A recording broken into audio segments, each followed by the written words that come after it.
She wanted revenge. But what happens when a simple act of kindness changes everything? This woman's journey will make you question the power of forgiveness and the unexpected beauty of redemption. Amara had always believed in the goodness of people. Growing up in the bustling streets of Lagos, Nigeria, she learned early that trust was both a gift and a vulnerability. Her grandmother, Mama Kemi, would often say, "Child, your heart is like a well, deep and pure, but guard it carefully." Amara carried these words with her as she built her small tailoring business, treating every customer like family and every neighbor like a friend. She had worked tirelessly for 5 years, saving every naira to expand her shop and provide for her younger siblings after their parents passed. Kola had been more than a business partner.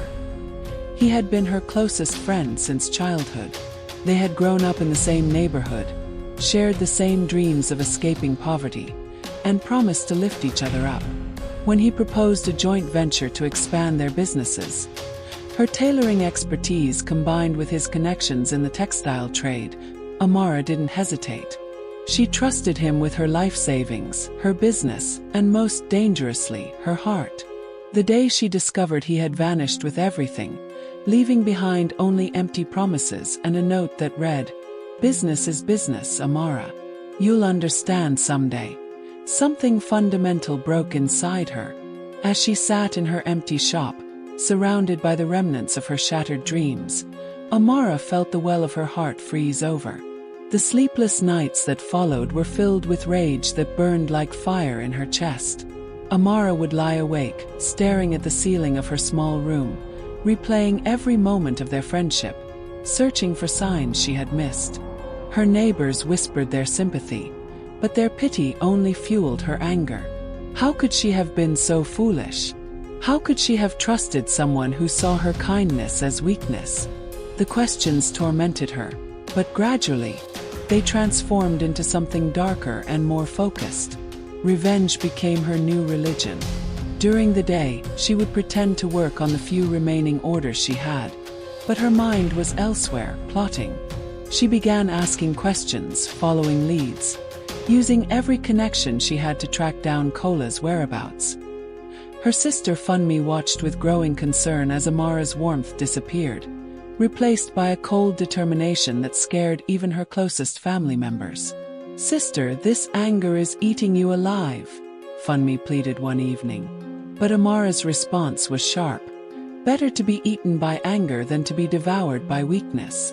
She had learned that Kola had moved to Abuja, living comfortably off her stolen dreams, and she began to plan her journey to find him. 3 months after her world collapsed, Amara boarded a bus to Abuja with nothing but a small bag and a heart full of vengeance. She had sold what little remained of her belongings to fund this journey, driven by a single-minded purpose that had consumed her every waking moment. The other passengers chatted and laughed around her, but Amara sat in silence, her mind rehearsing the confrontation she had imagined 1,000 times. She would find Kola, expose his betrayal to everyone who knew him, and destroy the comfortable life he had built on the foundation of her trust. The capital city overwhelmed her with its size and chaos, but Amara's determination cut through the confusion like a blade. She had addresses, contacts, and a network of information that had taken months to build. Her first stop was the market where she had heard Kola was selling textiles. Her textiles, bought with her money.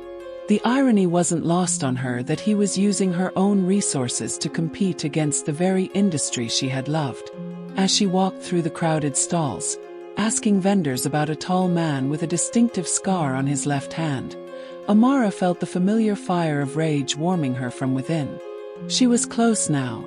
Closer than she had ever been to the justice she craved. It took 3 days of methodical searching, but Amara finally found him. Kola was exactly where her sources had said he would be, running a textile stall in Was Market, laughing with customers as if he hadn't destroyed someone's life to get there. She watched from a distance for hours, studying the man who had once been her closest friend. He looked prosperous, well-fed, wearing clothes that she recognized as being made from fabric she had personally selected months ago. The The sight of him living so comfortably while she had suffered made her stomach turn with a mixture of rage and disgust. But something else struck her as she observed him throughout the day. Kola looked tired despite his apparent success, and there was a nervous energy about him that she had never seen before. He kept glancing over his shoulder, as if expecting someone to appear, and his laugh seemed forced when he thought no one was watching.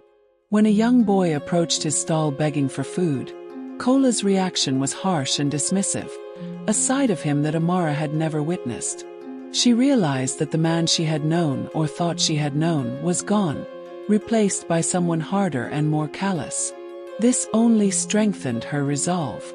Tomorrow, she would confront him and begin the process of taking back everything he had stolen. Amara arrived at the market early the next morning, her heart pounding with anticipation and anger.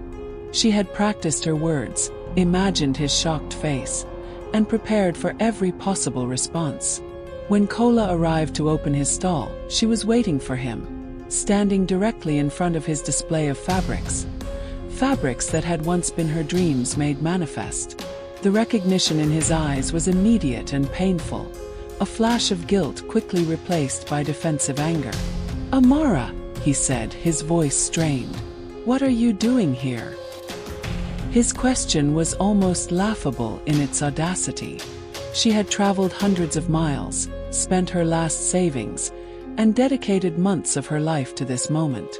"I came to get what's mine," she replied, her voice steady despite the storm raging inside her. "And to make sure everyone knows exactly what kind of man you really are." Their argument quickly escalated, drawing the attention of neighboring vendors and shoppers. Kola tried to dismiss her claims, suggesting she was a disgruntled former employee, but Amara had come prepared with evidence. She pulled out contracts, receipts, and photographs that proved their partnership and his theft. The crowd that gathered seemed to sense the gravity of the situation, and she could see the fear creeping into Kola's eyes as his reputation began to crumble in real time. Word of the confrontation spread through the market like wildfire. By midday, vendors who had done business with Kola were questioning their own transactions, and potential customers were avoiding his stall entirely. Amara watched with grim satisfaction as the foundation of his stolen success began to crack. She had spent years building trust in the business community, and now that same network was turning against him. Several market leaders approached her, offering their support and sharing their own suspicions about Kola's sudden appearance and apparent wealth.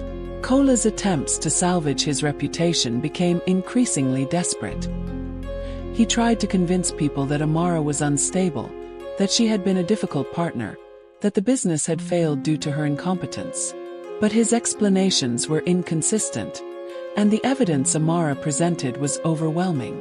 By evening, he had lost several major customers and faced potential investigations from market authorities. As she watched him pack up his stall with shaking hands, Amara felt a strange emptiness where she had expected satisfaction. The revenge she had dreamed of was unfolding exactly as planned, but something about his obvious desperation stirred an unexpected emotion in her chest. Not pity, but a complicated mixture of triumph and hollowness.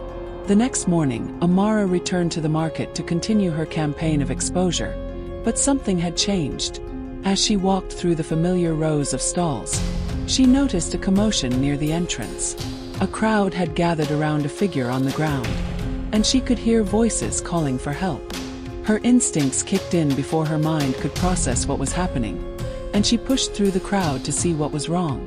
To her shock, she found herself looking down at Kola, who was clearly in distress, sweating profusely and clutching his chest. "Someone call for help," a woman was shouting. "I think he's having a heart attack." The irony was not lost on Amara. The man whose heart she had wanted to break was now literally suffering from a failing heart.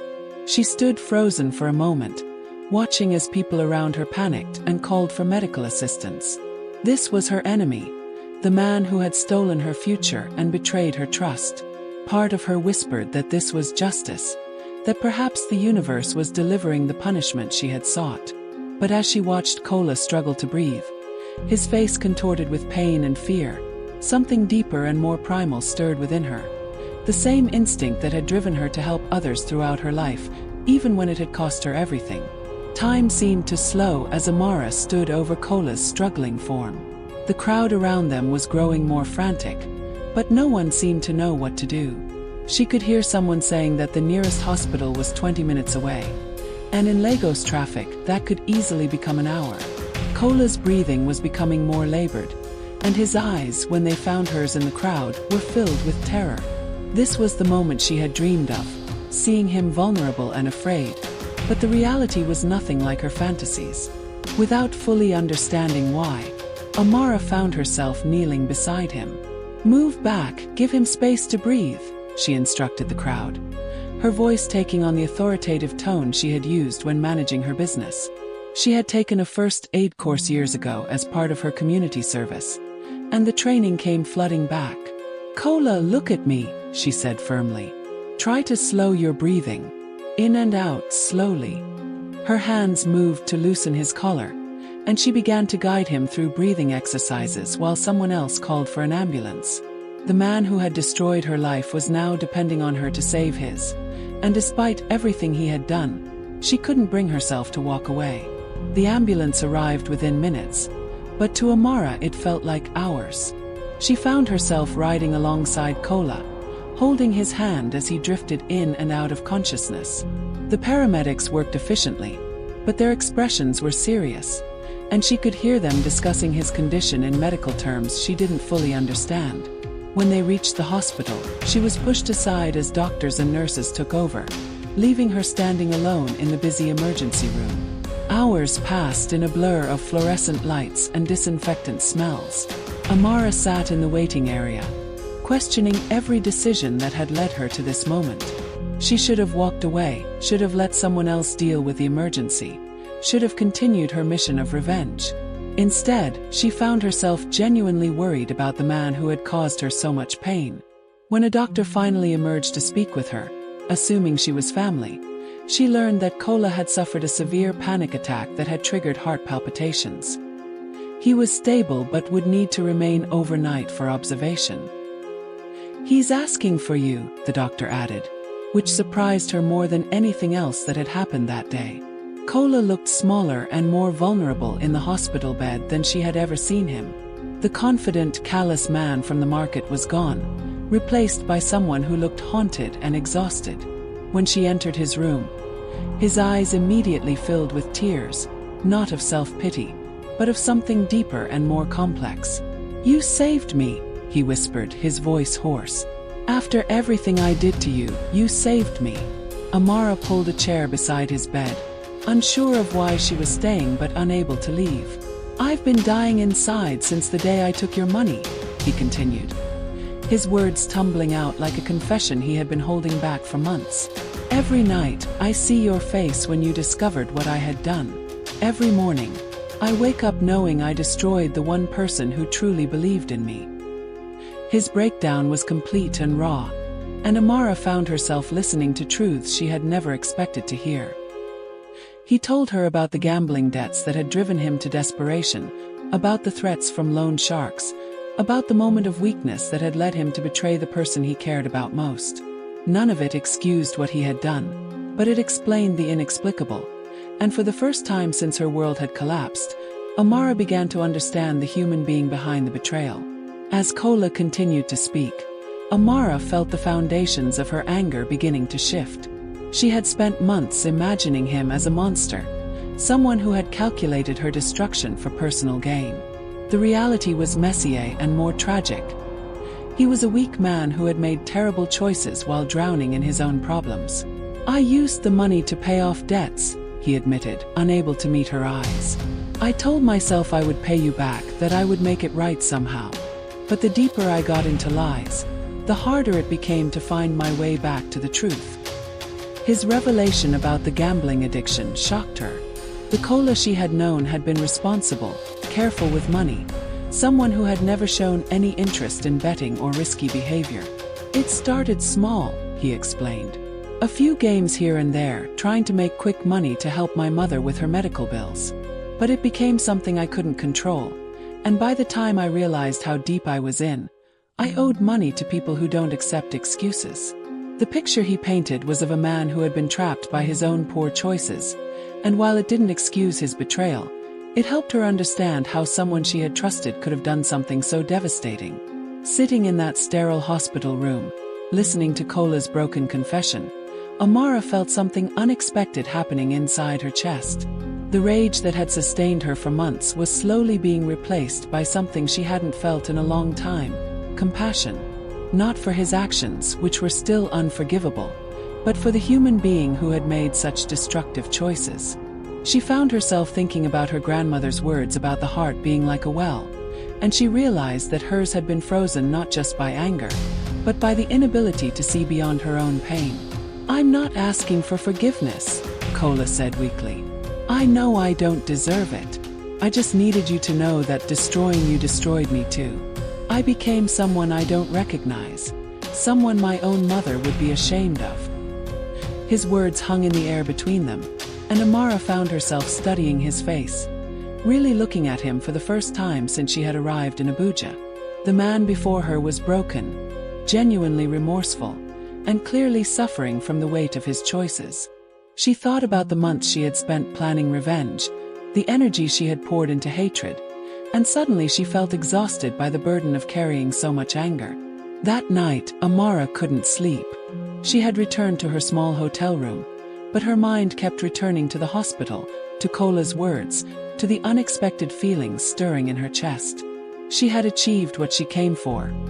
His reputation was ruined. His business was failing, and he was clearly suffering. But instead of satisfaction, she felt a strange emptiness. The revenge she had dreamed of tasted bitter in her mouth, and she found herself questioning everything she thought she knew about justice and healing. She thought about her grandmother again, about the woman who had raised her to be strong but also kind. Mama Kemi had faced her own betrayals and disappointments, but she had never allowed them to poison her heart permanently. "Hatred is like carrying a burning coal," she used to say. "You're the one who gets burned while you're waiting to throw it at someone else." As Amara sat in the darkness of her hotel room, she realized that the burning coal of her anger had been searing her own soul for months, and she was tired of carrying it. The next morning, Amara found herself walking back to the hospital without having made a conscious decision to do so. She told herself she was just checking on his condition, that it was simple human decency, but she knew it was something more.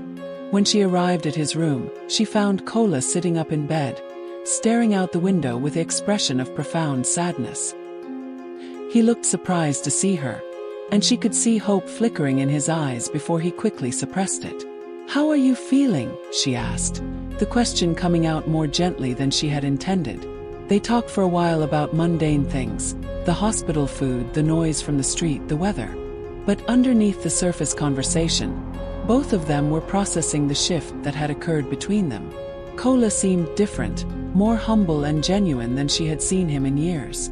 The cocky confidence that had once attracted her as a business partner was gone, replaced by a vulnerability that was both heartbreaking and somehow more real. As their conversation continued, Amara began to see the full scope of how Kola's choices had destroyed his own life as much as hers. He had lost not just his business and reputation, but his relationships, his self-respect, and his sense of identity. "I wake up every morning hating myself," he admitted. "I've become everything I once despised, a liar, a thief, someone who hurts the people who care about him." His pain was genuine, and she could see that he had been carrying his own burden of guilt and shame. "I've been planning my revenge for months," Amara found herself saying. "I came here to destroy you, and I was succeeding.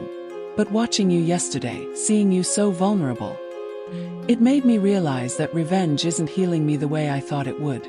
The admission surprised her even as she spoke it. She had expected confronting him to bring her closure, but instead it had opened up new questions about forgiveness, justice, and what it really meant to heal from betrayal.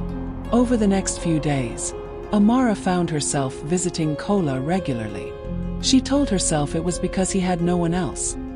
His family had distanced themselves after learning about his gambling and theft, and he had burned bridges with most of his friends. But the truth was more complex. In his brokenness, she was seeing reflections of her own pain, and somehow that shared suffering was creating an unexpected connection between them. During one of their conversations, Kola asked her about her life since the betrayal. She found herself opening up about the sleepless nights, the way she had isolated herself from friends and family, the bitterness that had consumed her thoughts. "I stopped tailoring," she admitted. "I loved creating beautiful things, but after you took everything, I couldn't find joy in it anymore. I became someone I didn't recognize too." As she spoke, she realized that both of them had been destroyed by his choices, she by the betrayal itself, and he by the guilt and consequences of his actions. On Kola's third day in the hospital, an elderly woman appeared at his bedside. Amara was visiting at the time and immediately recognized her as his mother, though she looked much older and more frail than she remembered. The woman's eyes were red from crying, and she clutched a worn handbag as if it contained everything she owned. "My son," she whispered, reaching for Kola's hand. "I heard what happened. I came as soon as I could afford the bus fare." The reunion was heartbreaking to witness. Kola's mother, Mama Adani, had been struggling with her own health problems and had been largely unaware of the full extent of her son's troubles. As the truth came out about the gambling, the theft, the destruction of his friendship with Amara, the old woman's face crumpled with a mixture of disappointment and maternal love. "Where did I go wrong?" she asked, her voice barely a whisper. "How did I raise a son who could do such things?" Her pain was raw and authentic, and Amara felt her own heart breaking for this woman who had loved her son but failed to save him from himself. Mama Adani's presence changed the dynamics in the hospital room. She was a woman of few words, but her love for her son was evident in every gesture. She also recognized Amara immediately, remembering her from the days when she and Kola had been close friends and business partners. "Child," she said to Amara, "I am so sorry for what my son did to you. I know it doesn't change anything, but I raised him to be better than this." The old woman's dignity in the face of such shame was remarkable. She didn't make excuses for Kola's behavior, but she also didn't abandon him. "A mother's love doesn't excuse her child's sins," she told Amara, "but it doesn't disappear because of them either." Her words carried a weight of wisdom that came from years of experience and pain. As Amara watched the interaction between mother and son, she began to understand something about the complexity of love and forgiveness that she had never considered before. It was during one of these visits, while watching Mama Adani gently clean Kola's face with a damp cloth, that something fundamental shifted inside Amara. The old woman's hands were gentle and loving, despite the pain her son had caused. She was choosing to see him not just as the man who had made terrible choices, but as the child she had raised, the person she still hoped he could become. It was an act of grace that was both simple and profound. "Let me help," Amara heard herself saying, and she moved to the other side of the bed to assist with the small acts of care. As she helped clean and comfort the man who had betrayed her, she felt something breaking open inside her chest. Not breaking apart, but breaking open like a seed that had been dormant too long. The anger and hatred she had carried for so long seemed to crack and fall away, replaced by something warmer and more healing. She was choosing compassion over vengeance, and the choice felt both terrifying and liberating. As Amara participated in caring for Kola, she began to understand the deeper meaning of healing. The physical act of cleaning his face, helping him drink water, adjusting his pillows, these simple gestures were washing away the stains of resentment from her own heart. She wasn't excusing his actions or pretending that the betrayal hadn't happened, but she was choosing to see him as a human being capable of change rather than just the source of her pain. Kola seemed to sense the shift in her attitude, and his response was one of amazement and gratitude. "Why are you being kind to me?" he asked, his voice filled with wonder. "I don't deserve this." Amara paused in her ministrations, considering her answer. "Maybe it's not about what you deserve," she said softly.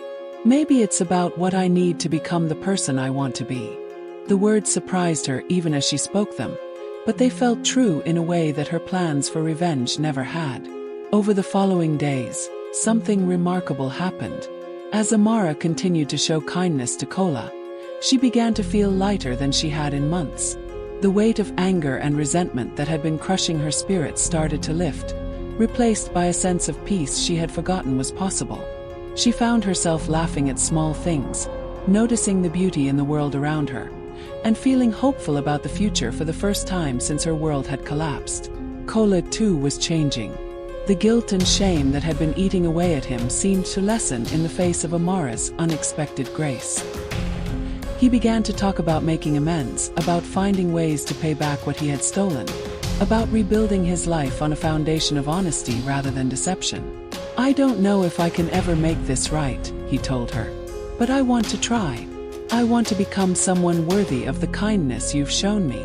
The transformation in both Amara and Kola didn't go unnoticed by the hospital staff and other patients. Nurses who had initially been suspicious of the strange dynamic between the patient and his visitor began to comment on the healing atmosphere in the room. Mama Adunni, who had been watching everything with quiet wisdom, finally spoke up. "Child," she said to Amara, "you have shown my son something more powerful than punishment. You have shown him grace, and it is changing him from the inside out." The old woman's words carried a weight of truth that resonated deeply with Amara. She had spent months believing that making Kola suffer would somehow heal her own wounds, but she was discovering that the opposite was true. By choosing to respond to his brokenness with compassion rather than condemnation, she was experiencing a healing that revenge could never have provided. The kindness she was showing him was cleaning not just his heart, but her own.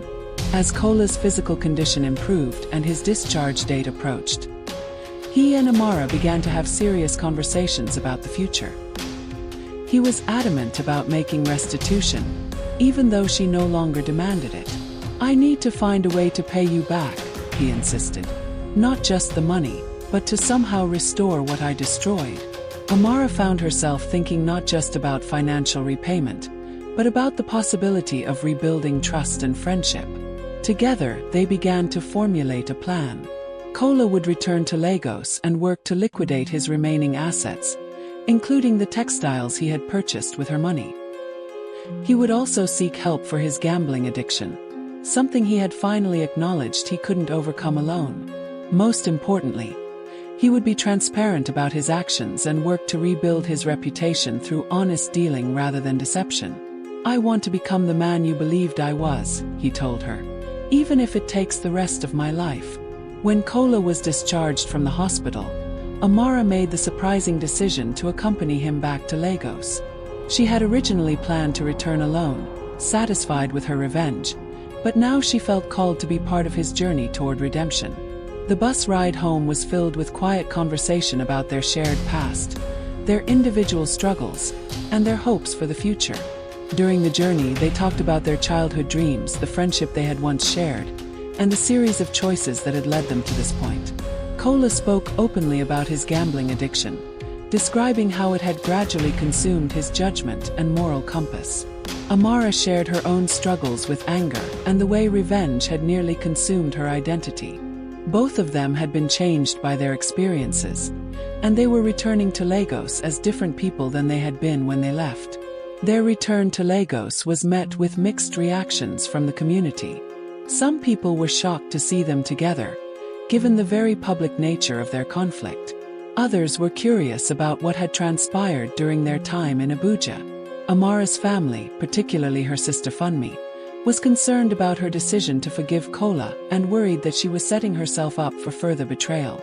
But Amara had changed too fundamentally to be swayed by others' concerns. She had discovered something powerful about the nature of forgiveness. It wasn't a weakness or a naive hope that people wouldn't hurt her again. Instead, it was a strength that freed her from the prison of resentment and allowed her to choose her responses rather than being controlled by her reactions. She began to share her story with others, not as a tale of victimization, but as a testament to the transformative power of grace. True to his word, Kola began the difficult process of making amends. He liquidated his business in Abuja and returned to Lagos with what resources he could salvage. He also enrolled in a program for gambling addiction and began attending regular meetings. Most importantly, he started the process of paying back what he had stolen, even though it meant he would be living in poverty for the foreseeable future. Amara watched his efforts with a mixture of hope and protective caution. She had forgiven him, but she was also realistic about the challenges he faced in rebuilding his life and character. She began to restart her own tailoring business, but this time with a different perspective. Her work was no longer just about creating beautiful clothing, but about healing and restoration, both for herself and for others who had experienced betrayal and loss. As months passed, both Amara and Kola began to rebuild their lives on new foundations.